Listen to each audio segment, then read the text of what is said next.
Yes. A bed behind you? Yes. Okay. And then as he points over my shoulder, he grabs me and turns me to him. And that was a shock. And I try to push him away. And I only weighed probably 120 pounds at that time. He was a very large man.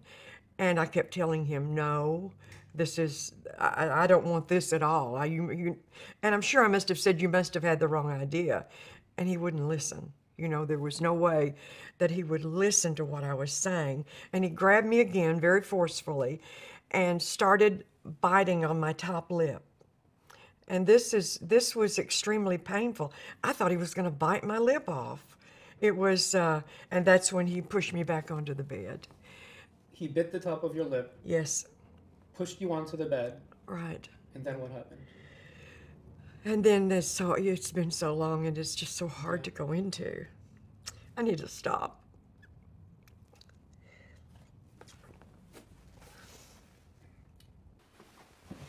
You know why?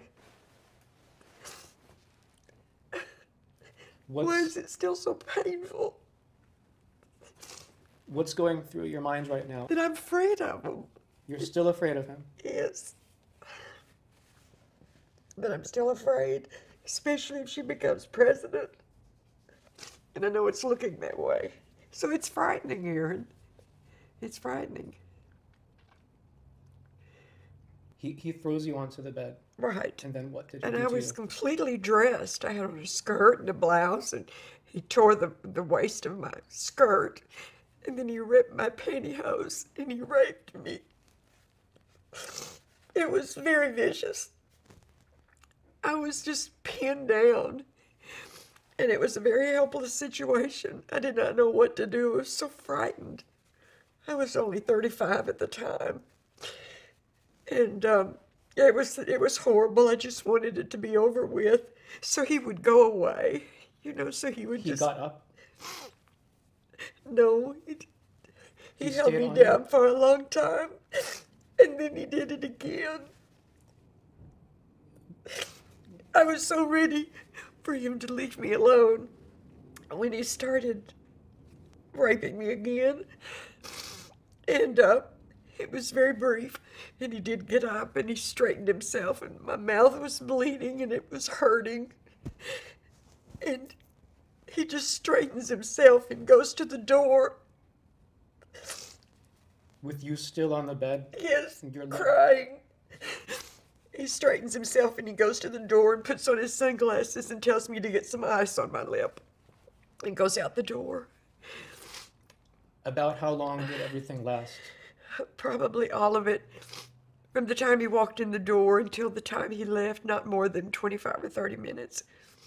So when he was still on top of you, after he did it the first time, you thought it was over? Yes. And did he say anything to you? Or he just did it again? He did say something, but it's just too horrible. I don't want to repeat it. But then he started again. And that was brief, and then is when he got up. Did you feel trapped? This big man on top of you? Oh my goodness, yes. He would push down on my left clavicle, and it hurt so much. I thought my clavicle was going to break.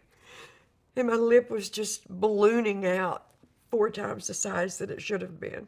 While he was raping you? Yes. Was the lip bleeding? Yes. When he first came up to your room and he grabbed you after you were looking out the window, what went through your mind? Did you... I thought that I could tell him no and he would go away. You know, I thought, uh-oh, this is not what I thought it was going to be. And I could say, no, I don't want this at all. And he would leave. And it seemed to make it worse. It seemed to make it worse. When I said no. Did you blame yourself at first? Oh, yes. For letting him up to your room? Yes, very much. That was the mentality of the 70s. You allow a man to come to your room and it's your fault. You know, whatever happens, that's something you just have to lump. So in other words, on top of being raped, you went home blaming yourself. Yes. For Bill Clinton's rape. Yes. You blamed yourself. Yes.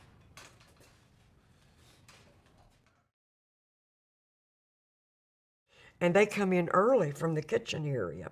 And just before they do, They would be Bill and Hillary. Bill and Hillary Clinton.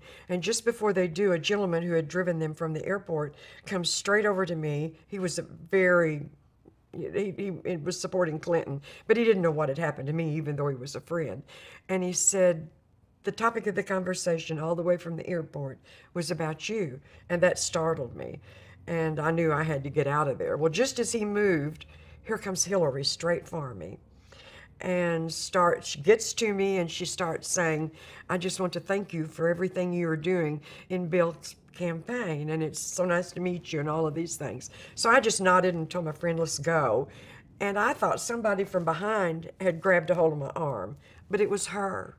She grabbed a hold of my arm and my hand, and she pulls me into her, and she says with this very angry look on her face, which had been so pleasant seconds before, and in a low voice says, do you understand everything you do?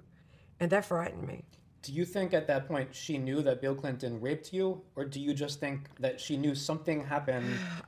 What do you think she knew? At that moment, people have asked me that, said, well, do you think she knew what happened? At that moment, and I have to go by what I felt then, and the look that she gave me, I felt like she knew. And that she he was, raped you? Yes, and that she was telling me to keep quiet. Keep quiet about her husband's rape. Yeah. It's okay. I know. You did the right thing. It's not your fault, okay? I know. It's not your fault. It's not your fault. I know. You know that? Oh, You I know it. didn't- I you know didn't it do now. It's anything just so wrong. hard to go over it I again. know. You didn't do anything wrong, okay? Yeah. You didn't, okay? Yeah. I love you.